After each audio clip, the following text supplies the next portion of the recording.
우리는 아직 살아있습니다. 무전기에서 들려온 이 네 마디가 에두아르트 로이텐의 20년 커리어를 완전히 무너뜨렸습니다. 그는 네덜란드 최고의 해운 위험 분석가였습니다. 그의 보고서는 곧 업계 표준이었고 그의 서명은 곧 안전의 보증이었습니다. 그는 숫자를 믿었고 감정을 배제했으며 항상 이성적이었습니다. 그래서 한국 회사의 이메일을 비웃으며 삭제했던 것입니다. 한국과 첨단 해상 기술. 말이 안 됩니다. 상사도 동의했고 둘 다 웃었습니다.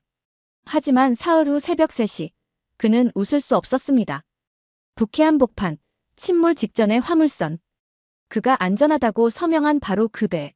모든 유럽 구조팀의 거부. 그리고 단 하나 남은 선택지. 그가 무시했던 바로 그 한국 회사. 손은 떨렸고 마음은 혼란스러웠습니다. 하지만 선택의 여지가 없었습니다. 그날 밤 도대체 무슨 일이 벌어졌을까요? 왜 선원은 살아있다는 사실에 놀라며 무전을 쳤을까요? 시작하기 전에 잠깐 좋아요와 구독을 눌러주시면 영상 제작에 큰 힘이 됩니다. 안녕하세요. 제 이름은 에두아르트 로이텐이에요. 저는 지난 15년 동안 해운 회사들에게 어떤 위험은 무시해도 되는지 알려주는 일을 해왔어요. 좀 차갑게 들릴 수도 있다는 건 알아요. 하지만 누군가는 계산을 해야 했어요. 누군가는 어떤 안전장비가 꼭 필요한지, 어떤 건 너무 비싼지 말해줘야 했어요. 제가 제 일을 잘할 수 있었던 이유는 감정보다 숫자를 더 믿었기 때문이에요. 오늘 저는 대형 화물선에 대한 보고서를 마무리하고 있었어요. 이 배는 북해를 가로질러 냉동식품을 운반하고 있어요. 선주 쪽에서는 비용을 아끼고 싶어 했어요. 비싼 새 안전장비를 사고 싶어 하지 않았어요. 제 역할은 그 선택이 현명해 보이도록 숫자를 제시하는 거였어요. 저는 수없이 써왔던 문장을 또다시 타이핑했어요. 위험이 발생할 가능성은 낮고 비용은 기대되는 이익에 비해 너무 높다는 내용이었어요. 제 손가락이 키보드 위에서 멈췄어요. 제가 쓴 내용을 의심해서는 아니었어요. 저는 숫자를 의심한 적이 없었어요. 그냥 커피가 식어서 오후 회의 전에 한 잔 더 필요했기 때문이었어요. 그 회의는 마르턴 코르스와 함께였어요. 그는 제 상사이자 회사의 공동 창업자였어요. 마르턴은 항상 비싼 정장을 입고 있었고 머리는 언제나 완벽하게 정돈돼 있었어요. 그가 저에게 가르쳐준 중요한 게 하나 있었어요. 감정은 배를 구하지 못한다는 거였어요. 계약이 배를 살리고 보험이 배를 살리고 정확한 계산이 배를 살린다는 거였어요. 회의 중에 이메일 하나가 도착했어요. 누구나 받고 아무도 읽지 않는 광고 메일 같은 거였어요. 한국의 한 회사가 해상 구조 장비를 판매하려고 보낸 메일이었어요. 그들은 첨단 시스템, 신속한 전개 같은 거창한 표현들을 쓰고 있었어요. 저는 한국이라는 단어와 첨단이라는 단어가 함께 있는 걸 보고 거의 웃음이 나올 뻔했어요. 한국이 싫어서가 아니었어요.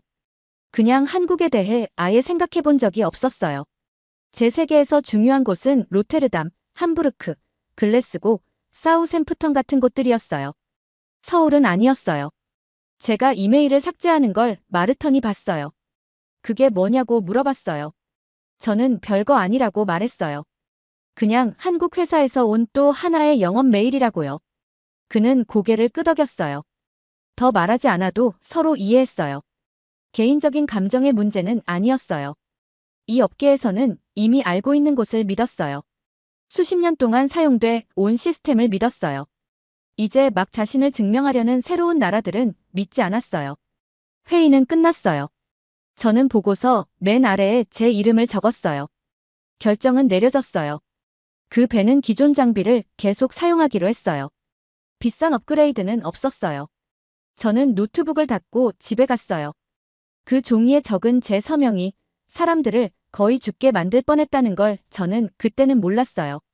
사흘은 평소처럼 흘러갔어요. 다른 보고서들을 처리했고 커피를 마셨고 창밖으로 배들을 바라봤어요. 그러다 새벽 3시에 전화가 울렸어요. 저는 집에 있지 않았어요. 사무실의 원격 관제실에 있었어요. 배들이 위험한 해역을 지날 때면 가끔 이렇게 밤을 새우며 근무했어요. 그날 밤 저는 바로 그 화물선을 보고 있었어요. 제가 보고서를 썼던 그 배요. 1시간 전까지만 해도 모든 게 정상이었어요. 그런데 날씨가 너무 갑자기 바뀌었어요. 너무 빨랐어요. 폭풍은 아무런 예고도 없이 들이닥쳤고 파도는 점점 높아지고 있었어요. 배에서는 긴급 메시지를 보내오기 시작했어요. 컨테이너들이 갑판 위에서 미끄러지고 있었고 엔진에는 경고등이 깜빡이고 있었어요. 선원들은 문제를 해결하려고 애쓰고 있었지만 바람은 계속 더 거세지고 있었어요. 배는 안전 항로에서 점점 벗어나고 있었어요. 저는 컴퓨터 화면을 뚫어지게 바라봤어요. 기상 지도에는 붉은색과 주황색이 가득했어요. 무전기에서는 걱정이 가득한 목소리들이 잡음 섞여 들려왔어요. 제 심장은 점점 더 빠르게 뛰기 시작했어요. 그때 마르턴에게서 메시지가 하나 떴어요. 한국 회사에서 연락이 왔고 도와줄 수 있다고 했다는 내용이었어요. 저는 그 문장을 3번이나 다시 읽었어요. 한국 회사. 도움. 제 머리는 이 두 가지를 도저히 연결하지 못했어요. 저는 제 커리어 내내 어떤 구조 시스템이 효과적인지 배우며 살아왔어요. 한국의 해상 구조는 제 목록에조차 없었어요. 애초에 필요할 상황도 아니었어야 했어요. 분명히 지역 내 다른 선택지가 있을 거라고 생각했어요. 검증된 선택지, 우리가 이미 믿고 있는 나라들의 선택지요. 하지만 밖에서는 바람이 괴성을 지르고 있었어요. 배는 기울고 있었고 선원들은 공포에 질려 있었어요. 그리고 제 커리어에서 처음으로 제 스프레드시트에는 아무런 답도 없었어요. 저는 컴퓨터 화면을 봤어요. 기상 지도를 봤어요. 그리고 마르턴의 메시지를 다시 봤어요. 제 손은 떨리고 있었어요. 저는 한국을 믿고 싶지 않았어요. 하지만 선택의 여지가 없을지도 몰랐어요. 저는 이 화상통화를 하고 싶지 않았어요. 제 커리어 동안 배워온 모든 게 이건 잘못된 선택이라고 말하고 있었어요. 우리는 규칙이 있었어요. 공식 구조센터도 있었고 언제 누구에게 연락해야 하는지 정확하게 정해진 보험 절차도 있었어요. 지구 반대편에 있는 잘 알지도 못하는 회사를 끌어들이는 건 절차가 아니었어요. 그건 그냥 패닉이었어요. 하지만 마르턴은 이미 회의를 잡아놨어요. 그리고 폭풍은 제가 마음의 준비를 할 때까지 기다려주지 않았어요. 화면이 켜졌어요. 화면 속 남자는 정장을 입고 있지 않았어요. 기계를 고치는 사람처럼 보이는 회색 작업 재킷을 입고 있었어요. 이름은 윤태성이었어요. 화면에는 한국의 해상구조회사에서 현장 투입을 총괄하는 엔지니어라고 적혀 있었어요. 그는 웃지도 않았고 인사도 하지 않았고 제 상태를 묻지도 않았어요. 그냥 바로 말을 시작했어요. 선체 응력 데이터랑 파고 예측 자료, 구조 관련 수치들을 보내달라고 했어요. 먼저 컴퓨터 시뮬레이션을 돌린 다음에 몇 명을 보낼지 결정하겠다고 했어요. 저는 그의 말을 듣고는 있었지만 믿지는 않았어요. 너무 매끄러웠어요. 너무 깔끔했고 너무 쉬워 보였어요. 그래서 오히려 그럴듯하게 들리는 말들일 뿐이라고 느꼈어요. 구조계획인 척하는 영업 멘트 같았어요. 저는 정중하게, 하지만 사실상 거절이라는 뜻이 담긴 말을 하려고 했어요. 그런데 그가 한마디를 더 했고 그 말 때문에 저는 멈췄어요. 지금 바로 움직이겠다고 했어요. 이동하는 동안 서류 승인은 진행하면 되고 지금은 서류보다 시간이 더 중요하다고 했어요. 지금이라고요? 제 세계에서는 아무도 지금이라고 말하지 않았어요. 항상 검토 후에라든지 승인 대기 중이라든지 보험 규정에 따라라든지 하는 말들이 있었어요. 그냥 바로 움직이는 사람은 없었어요. 그런 위험을 감수하는 사람도 없었어요. 그런데 그는 그 말을 너무 당연하게 했어요. 사람이 위험에 처해 있다는 사실만으로 이미 결정은 끝났다는 것처럼요. 저는 이상한 기분이 들었어요. 더 이상 제가 통제하고 있지 않다는 느낌이었어요. 그래서 물어봤어요. 실제로 얼마나 빨리 도착할 수 있느냐고요. 제 목소리는 의심으로 가득 차 있었어요. 저 스스로도 그게 들렸어요. 하지만 어쩔 수 없었어요. 그는 이미 근처에 지원 선박이 대기 중이고 장비는 컨테이너에 실린 채 바로 출발할 준비가 돼 있으며 팀은 명령만 기다리고 있다고 했어요. 1시간 안에 승인만 해주면 해 뜨기 전에 문제의 배에 도착할 수 있다고 했어요. 저는 다른 화면에 떠 있는 마르턴을 봤어요. 그는 저랑 같은 생각을 하고 있었어요. 만약 이게 실패하면 어떻게 될까? 준비가 다 됐다는 말이 거짓이면 어떻게 될까? 우리가 잘못된 사람들을 믿으면 어떻게 될까? 그런데 이제 다른 선택지는 더 분명해졌어요. 우리가 기다리는 사이에 사람들이 죽으면 어떻게 될까? 마르터는 아주 살짝 고개를 끄덕였어요. 그래서 저는 말했어요. 가도 된다고요. 그 다음 6시간은 6날처럼 느껴졌어요. 저는 레이더 화면, 기상지도, 무전 메시지가 떠 있는 화면들 앞에 앉아 있었어요. 저는 계속 뭔가 잘못되기를 기다리고 있었어요. 한국팀이 핑계를 대기를, 지연이 생기기를, 자기들이 말한 만큼 준비돼 있지 않다는 게 드러나는 순간을 기다리고 있었어요. 그런데 그런 순간은 오지 않았어요. 추적 화면에는 한 척의 배가 항로를 바꾸는 모습이 보였어요. 거친 바다를 가르며 문제의 배를 향해 꾸준히 움직이고 있었어요. 무전 메시지는 짧고 명확하게 들어왔어요. 장비 목록은 정리된 라벨과 함께 도착했어요. 모든 게 조율돼 있었고 매끄러웠어요. 그리고 그게 저를 가장 불편하게 만들었어요. 저는 이 업계에서 오래 일해왔기 때문에 알고 있었어요. 구조 작업은 늘 엉망이 되기 마련이라는 걸요. 항상 뭔가는 잘못돼요. 의사소통이 어긋나고 장비가 고장나고 다툼이 생겨요. 그래서 우리가 그렇게 많은 절차를 만들어 놓은 거였어요. 혼란을 통제하기 위해서요. 그런데 한국 쪽에는 혼란이 없었어요. 그냥 행동만 있었어요. 무전에서 한 목소리가 들려왔어요. 이제 배가 보인다고 접근을 시작하겠다고 했어요. 다른 목소리는 장비 설치를 시작하겠다고 했어요. 저는 두 손을 꽉 쥐고 있었어요. 손마디가 하얗게 변해 있었어요. 그제야 제가 숨을 참고 있었다는 걸 깨달았어요. 가장 이상했던 건 이거였어요. 그들은 누구도 탓하지 않았어요.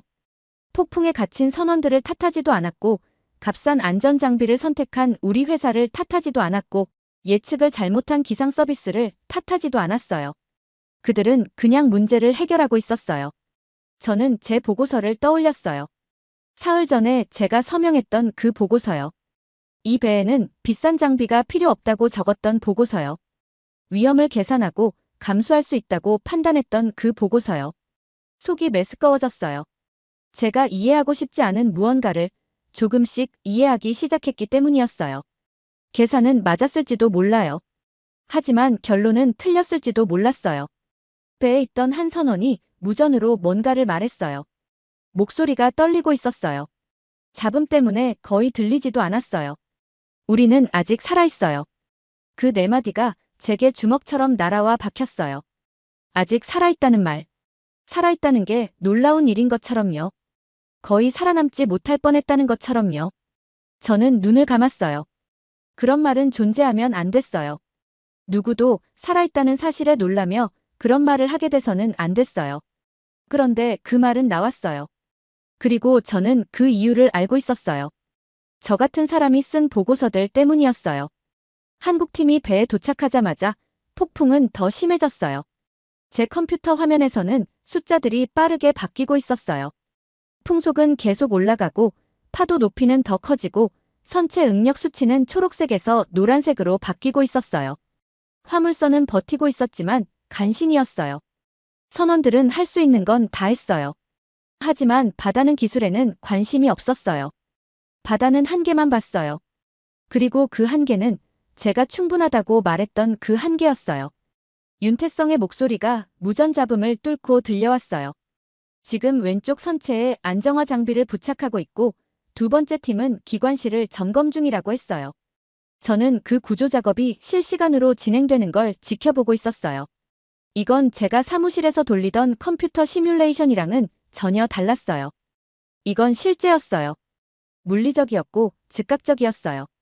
어둠 속에서 실제 사람들이 기울어진 갑판을 건너다니고 있었어요. 몸을 날려버릴 것 같은 강풍 속에서 로프를 고정하고 있었어요.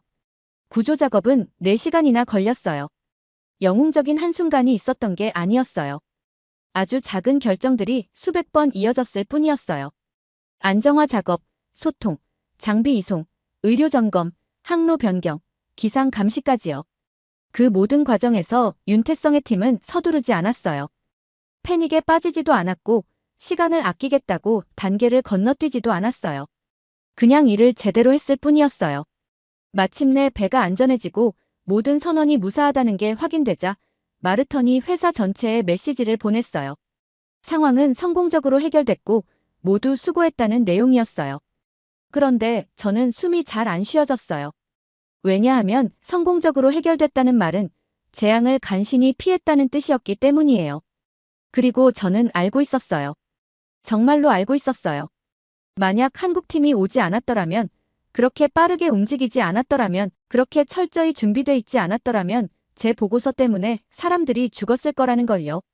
저는 모두가 떠난 뒤에도 혼자 관제실에 남아 있었어요. 화면들은 여전히 어둠 속에서 빛나고 있었어요. 창밖에서는 로테르담이 하루를 시작하고 있었어요. 항구에서는 아무 일도 없었다는 듯 배들이 오가고 있었어요. 하지만 분명히 무언가는 일어났어요. 저는 숫자에 대해서는 맞았지만 정말 중요한 모든 것에 대해서는 틀린 선택을 해서 사람들을 거의 죽일 뻔했어요. 저는 제 손을 내려다봤어요. 아직도 떨리고 있었어요. 저는 제가 똑똑한 사람이라는 자부심으로 커리어 전체를 쌓아왔어요. 이성적인 사람, 감정에 휘둘리지 않는 사람 말이에요. 지난 20년 동안 저는 그게 자랑스러웠어요. 하지만 오늘 밤 저는 끔찍한 걸 하나 배웠어요. 가끔은 이성적인 것만으로는 부족하다는 거였어요. 숫자가 맞아도 답은 틀릴 수 있다는 거였어요. 저는 제가 써왔던 모든 보고서를 떠올렸어요. 감수 가능한 위험, 발생 가능성이 낮은 사건이라는 말을 수없이 타이핑했던 순간들이요. 제가 평가했던 모든 배들, 필요 없다고 판단했던 모든 안전 장비들요. 지금 이 순간에도 제가 필요 없다고 말했던 장비만 싣고 항해 중인 배들은 얼마나 될까요? 그리고 또 얼마나 많은 선원들이 기적처럼 살아남았다는 의미로 우리는 아직 살아있어요라고 무전을 치게 될까요? 컴퓨터 화면에는 최종 상태 보고서가 떠 있었어요. 전원 안전, 선박 확보, 임무 완료. 하지만 저는 안도감이 들지 않았어요. 마치 20회 동안 잠들어 있다가 깨어나서 내가 내내 잘못된 방향으로 걸어오고 있었다는 걸 깨달은 기분이었어요. 해가 로테르담 위로 떠오르기 시작했어요. 항구는 검은색에서 회색으로 다시 옅은 주황색으로 변해갔어요. 저는 의자에서 움직이지 못했어요. 이제 제가 누구인지 모르겠다는 생각이 들었기 때문이에요. 제 커리어 내내 저는 감정보다 데이터를 믿는 전문가였어요. 사실에 근거해 어려운 결정을 내리는 프로였어요. 그런데 만약 제가 선택해서 측정했던 사실들이 불완전했다면요? 전문성이라는 게 단순히 숫자를 아는 게 아니라 어떤 숫자가 진짜 중요한지 아는 거라면요? 저는 눈을 감았어요. 그리고 다시 그 목소리가 들렸어요. 떨리던 그 선원의 목소리요. 우리는 아직 살아있어요.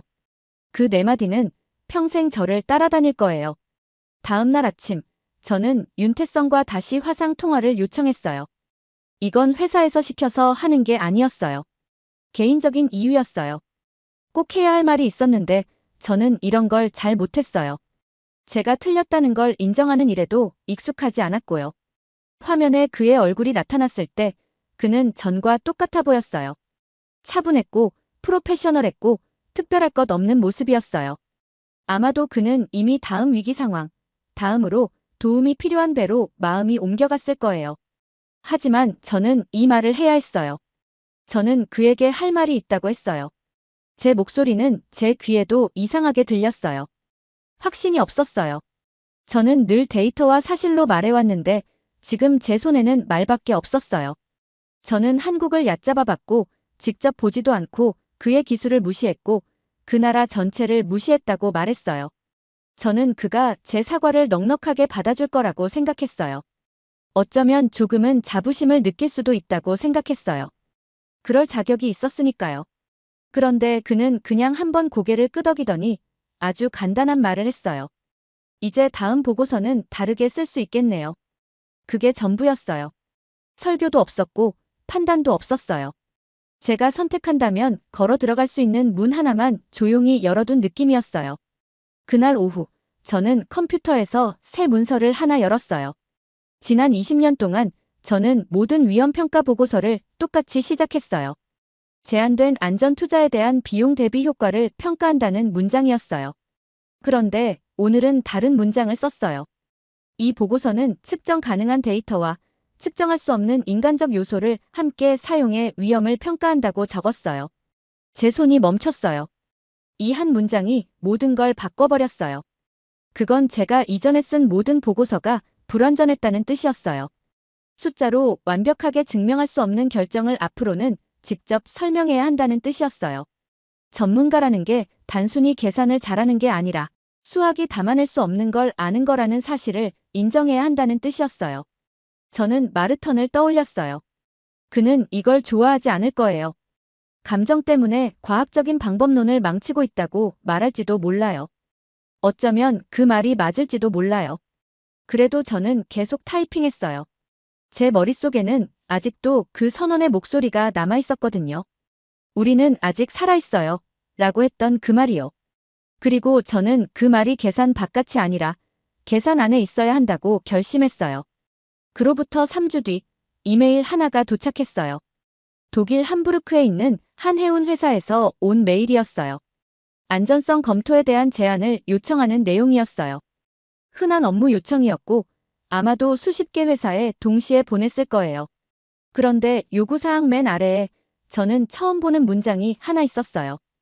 유럽 외 지역의 안전 시스템과 기술에 대한 평가를 포함할 것.